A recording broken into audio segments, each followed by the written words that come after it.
Shalom.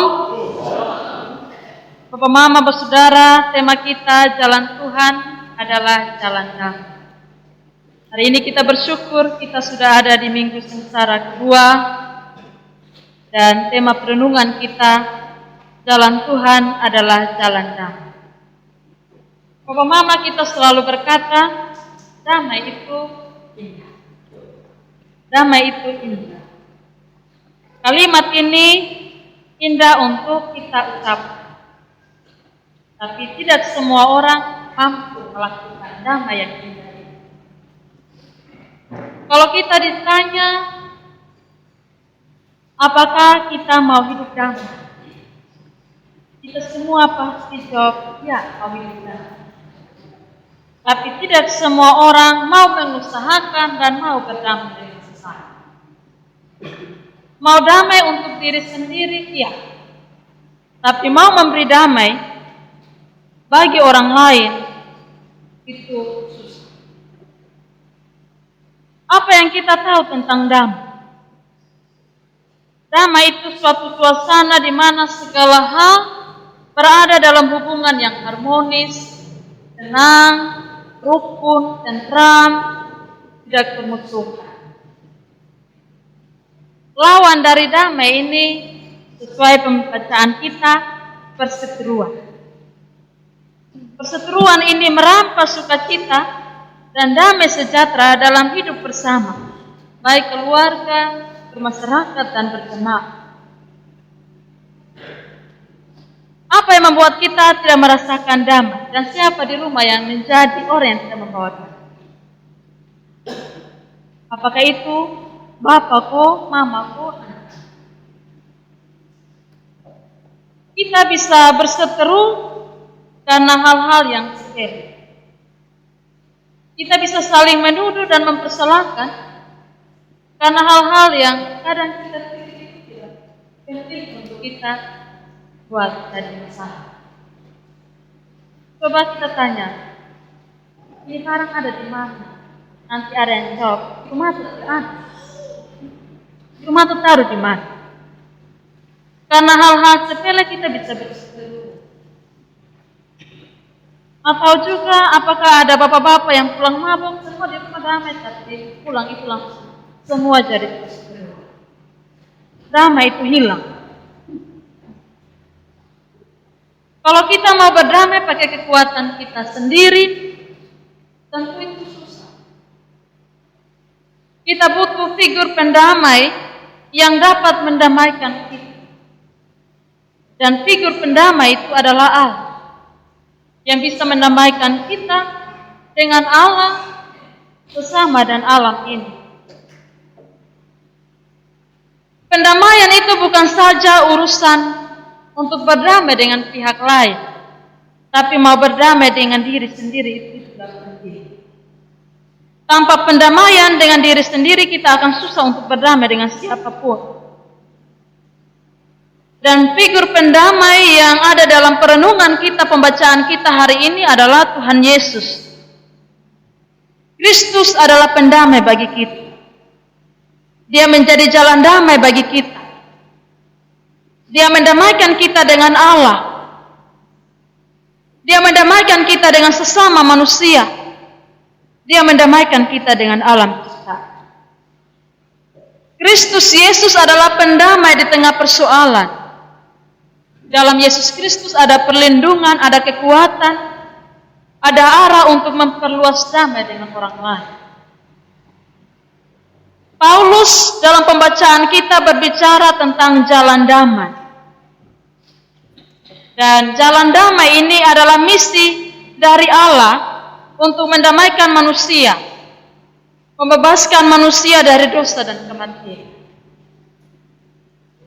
Jalan damai dalam pembacaan kita ini mau memperbaiki hubungan antara orang Yahudi dan bukan Yahudi yang berseteru. Pokok perseteruan mereka itu adalah sunat. Bagi orang Kristen Yahudi, Bapak Mama, mereka menganggap bahwa sunat itu tuntutan Taurat, dan siapa yang melakukan sunat, dia melakukan Taurat. melakukan sunat, pasti dia diselamatkan. Karena bagi orang Kristen Yahudi, sunat itu tanda perjanjian lahiriah, bahwa orang yang disunat telah termasuk sebagai milik dan keluarga Allah. Karena itu mereka merasa bahwa paling saleh, paling selamat di hadapan Allah. Tradisi sunat orang Yahudi itu mulai dari Abraham. Mereka juga menganggap bahwa orang Kristen non-Yahudi itu orang yang haram, orang yang kafir, najis, zina, jauh dari Allah, dan karena tidak ada dalam lingkaran sunat, tradisi sunat, maka tentu mereka tidak akan memperoleh keselamatan. Mereka juga beranggapan bahwa dengan melakukan Taurat, mereka selamat. Jadi perbuatan baik itu dalam menaati hukum Taurat kunci untuk selamat. Sedangkan bagi orang Kristen non-Yahudi, mereka berpendapat bahwa setiap orang yang sudah menerima dan percaya Tuhan Yesus, dia tidak perlu melakukan sunat pun juga, dia sudah selamat. Karena mereka sudah dibebaskan dari kurungan dan tuntutan hukum Taurat, yang itu sunat. Jadi tidak perlu disunat dulu baru memperoleh keselamatan. Tapi Yesus Kristus itu sudah menjadi kunci selamat bagi mereka. Karena salah pendapat ini, jemaat di Efesus mereka berseteru. Ada tembok pemisah antara mereka. Tembok pemisah antara jemaat Kristen Yahudi dan jemaat Kristen non-Yahudi. Ada pemisah antara yang dekat dan yang jauh, asli dan pendatang. Sehingga jemaat sebagai keluarga Allah itu terpecah belah. Damai pada jemaat di jemaat Efesus ini hilang. Nah, itu menghadapi situasi ini, Paulus berbicara tentang babak baru yang dimulai Allah di dalam Yesus Kristus. Dan babak baru itu adalah jalan damai. Misi utama Allah dalam Yesus Kristus itu adalah menghadirkan damai sejahtera, karya keselamatan bagi kita manusia. Misi itu ditempuh oleh Yesus Kristus lewat jalan kesengsaraan yang kita rayakan sebagai minggu-minggu sengsara dan kematiannya di atas kayu salib. Karena itu Paulus memakai kata oleh darah Kristus. Ini gambaran tentang harga yang sangat mahal yang Yesus lakukan untuk misi penyelamatan bagi manusia. Di sini Bapak Mama, Saudara, Paulus menegaskan bahwa melalui pengorbanan Yesus di kayu salib, seluruh tuntutan dan aturan hukum Taurat menjadi batal. Di ayat yang ke-15.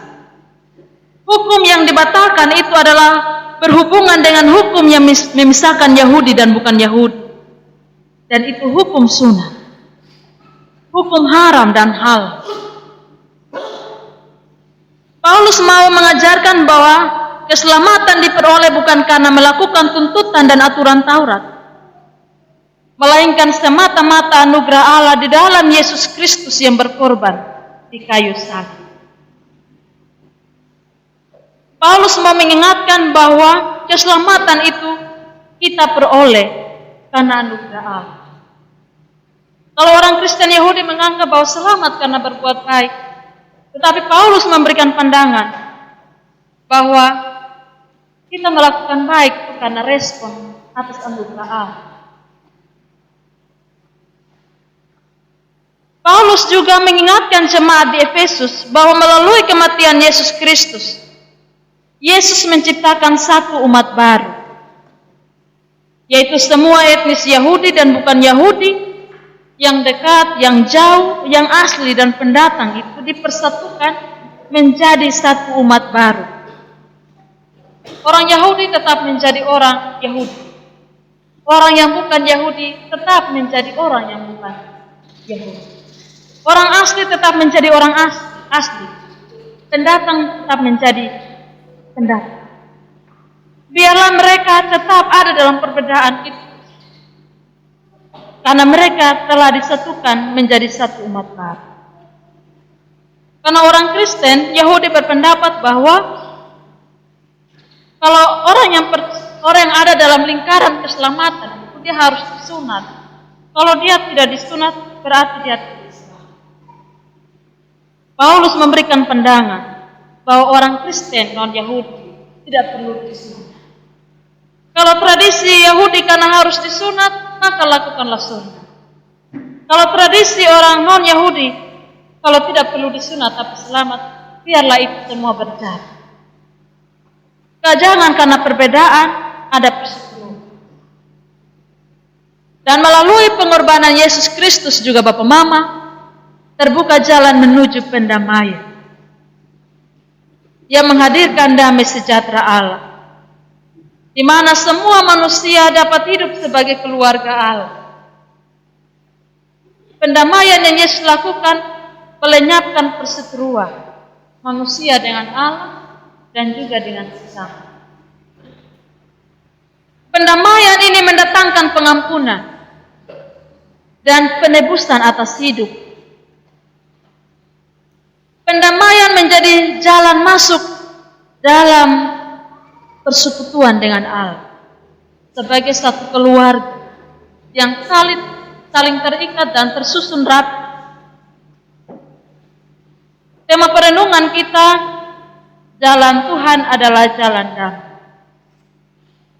Untuk kita mau ada sebagai suatu bait Allah yang disusun rapi, yang kudus di dalam Tuhan, maka jemaat terpanggil untuk ada dalam jalan damai.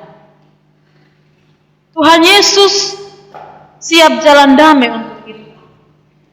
Jalan damai itu disiapkan Yesus cuma-cuma untuk kita. Dia sudah siap itu jalan. Tinggal kita nikmati itu jalan dan kita lewat. Kalau kita tidak ikut itu jalan, kita tidak akan melihat Tuhan. Kita tidak akan sampai pada Tuhan. Dan kita tidak akan sampai pada damai. Itu yang mau diajarkan pada kita. Yesus itu sumber jalan damai. Dia satu-satunya jalan menuju damai.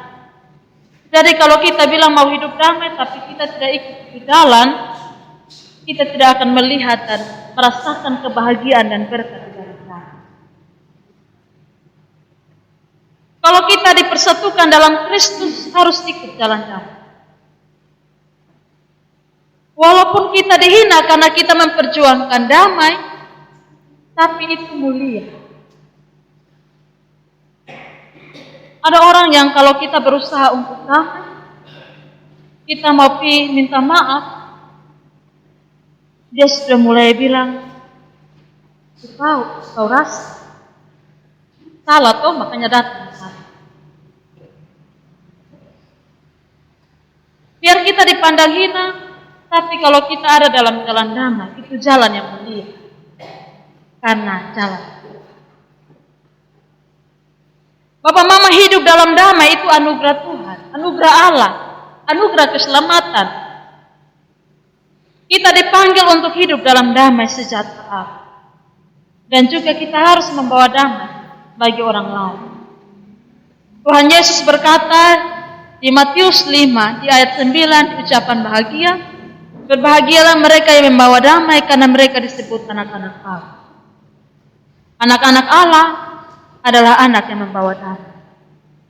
Ada berkat, ada kebahagiaan di dalam damai. Tema ini sangat mirip dengan bacaan kita tentang Abraham dan Lot. Bahwa ketika mengusahakan damai, ada kebahagiaan dan ada berkat. Sudah menjadi pengalaman yang nyata bagi kita semua. Kalau ada orang yang bertikai dengan kita dan kita mengusahakan damai, kita pun hidup itu diberkati. Kita pun hidup itu merasakan kebahagiaan. Karena itu biarlah cerita berkat dan perjalanan berkat itu menjadi pegangan bagi kita untuk terus ada dalam jalan Tuhan. Pembawa damai itu dia harus merukunkan orang-orang yang bermusuh. Damai yang sesungguhnya dia harus menciptakan rasa sejahtera, bahagia, dan memberi berkat. Kita selalu berucap Shalom. Alor ini satu kata yang mempersatukan banyak suku dan bahasa di Alor ini adalah Shalom. Kita mau dimanapun, kapanpun, mau makan, mau tidur, sebelum kita berpisah itu, kita harus bilang Shalom dulu. Shalom ini damai sejahtera. Kita makan, mau makan, pegang nasi, pegang piring, Shalom. Saya datang pertama, saya merasa ada rasa aneh sedikit. Karena di Rota itu jarang untuk kita bilang sudah molek juga di orang lain. Kita bertelepon, saya langsung halo, sudah poin. Kalau di sini harus Shalom. Jadi saya mengartikan Shalom bagi orang Alor yang kalau mau makan Shalom itu biar kita makan jagung, makan ubi, makan pisang, tapi ada berkat, ada dan sejahtera. Ini keunikan bagi kita. Ini suatu damai sejahtera berkat bagi kita. Kalau kata Shalom mempersatukan banyak suku dan bahasa, lakukan. Tapi ingat, Shalom tidak boleh sebatas. Damai sejahtera tidak boleh sebatas di mulut. Tapi dia harus menjiwai perasaan. Dia ada dalam perbuatan, gerak-gerik dalam seluruh hidup kita. Yesus sudah kerja dan siap kasih kita itu jalan yang ramah. Tapi terkadang kita tidak mau lewat itu jalan. Perseteruan kita, pertikaian kita saat ini pasti berbeda dengan jemaat Efesus. Kita bakal marah, naik darah, emosi karena hal-hal yang sepele. Tersinggung. Tidak mau baku dengar. Saling mempertahankan ego. Nanti ada yang sakit dulu baru kita berpanggil. Padahal dari awal itu damai sudah ditawarkan bagi kita. Tapi tunggu kok, ada yang mau dibatas nafas, umur.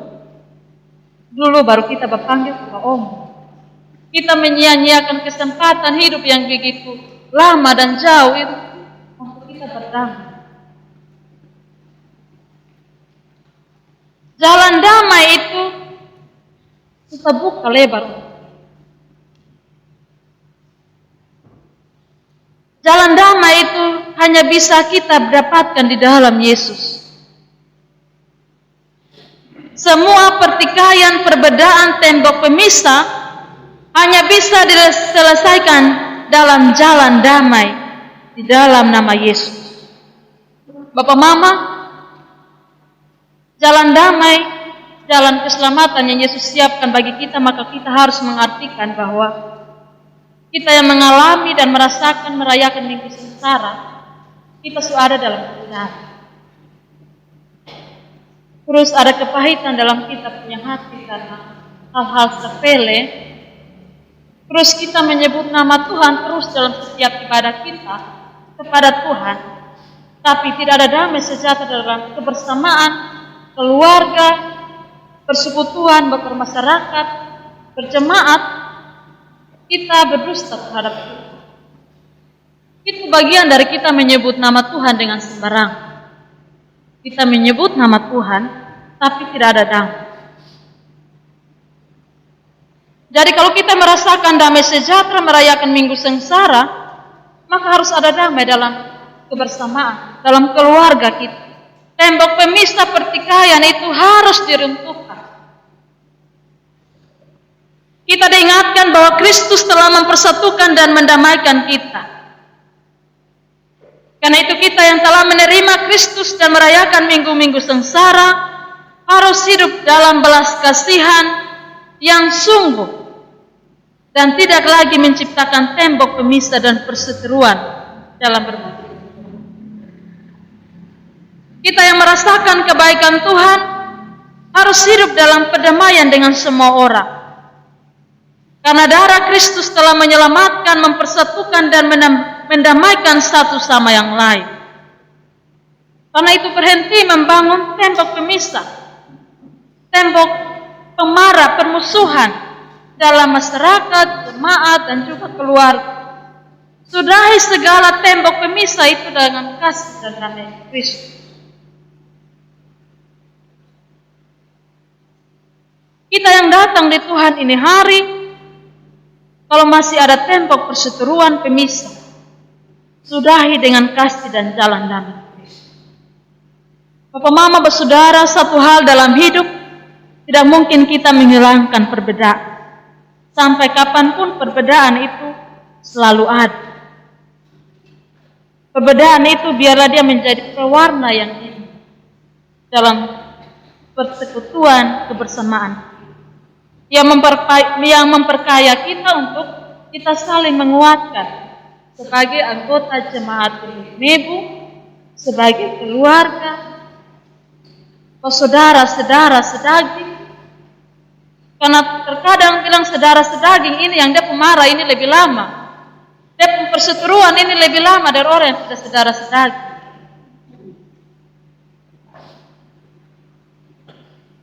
Karena itu harus diruntuhkan dalam nama Yesus Kristus.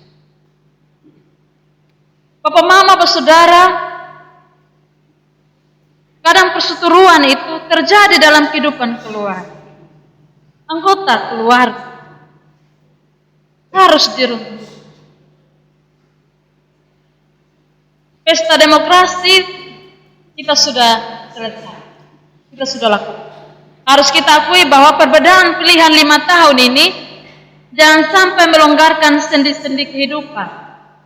Persaudaraan yang kita sudah susah payah bangun selama ini, itu pasti terjadi dan itu cerita lama. Tapi kita diingatkan bahwa perbedaan pilihan itu pasti. Tapi persaudaraan yang utuh itu harus. Kita harus belajar pada Yesus. Kita sebagai gereja, persekutuan orang percaya harus menghargai perbedaan. Karena kasih. Kita menghargai perbedaan karena kasih. Jangan menciptakan persaingan yang menghancurkan. Melainkan kita membentuk kesatuan yang penuh kasih. Karena itu Paulus analogikan sebagai tubuh Kristus di ayat 21 dan ayat 22. Di dalam dia tumbuh seluruh bangunan, rapi tersusun menjadi bait Allah yang kudus di dalam Tuhan. Di dalam dia kamu juga turut dibangunkan menjadi tempat kediaman Allah di dalam Roh. Bapak mama, Tuhan berdiam dalam hidup. Kita adalah bahan yang Tuhan mau siap untuk bangun bait Allah yang kudus, yaitu persekutuan jemaat Nebu. Karena itu, dalam persekutuan ini, janganlah konteks masalah jemaat Yesus menjadi persekutuan kita. Pribadi lepas pribadi, dia turut dibangun menjadi tempat kediaman Allah. Kalau kita kasih longgar kita punya diri, kita mau cabut dari itu bangunan yang sudah Tuhan tata dan rapi, pasti jadi bolong, jadi lubang di situ. Dan kalau satu-satu dia mau cabut, maka semua bisa runtuh. Ingatlah bahwa kita semua jemaat Nebung ini, kita adalah bangunan yang disusun rapi oleh Allah, menjadi bait Allah, bangunan yang didiami oleh Allah. Karena itu jaga persekutuan. Ada perbedaan, pandangan, pikiran, dan lain sebagainya. Tapi harus mengutamakan pendamaian, persekutuan. Karena kita dipersatukan di dalam Kristus. Damai itu sangatlah indah. Dalam damai ada rasa bahagia, ada berkat. Dalam damai ada kasih. Dan di dalam kasih itu ada dalam Yesus Kristus. Karya Kristus di kayu salib itu lebih dari cukup untuk menjadi fondasi bagi kesatuan jemaat dan orang percaya. Pengorbanan Kristus di kayu salib lebih dari cukup menjadi jalan damai bagi kita. Karena itu Bapak Mama Bersaudara, mari tanggalkan semua perbedaan yang menghalangi karya Kristus dalam menciptakan damai sejahtera bagi persekutuan kita, bagi keluarga kita, bagi jemaat kita, bagi masyarakat kita, tempat kerja kita. Ingat bahwa kita ini Tuhan punya anak. Tuhan punya anak, ikut Tuhan punya jalan. Kalau kita tidak melalui jalan itu, kita tidak akan melihat Tuhan dan merasakan derita. Karena itu Bapak Mama Bersaudara yang diberkati Tuhan, Roh Kudus memberikan kemampuan bagi kita, memberi energi baru bagi kita untuk kita berjalan dalam jalan Tuhan. Yesus memberkati.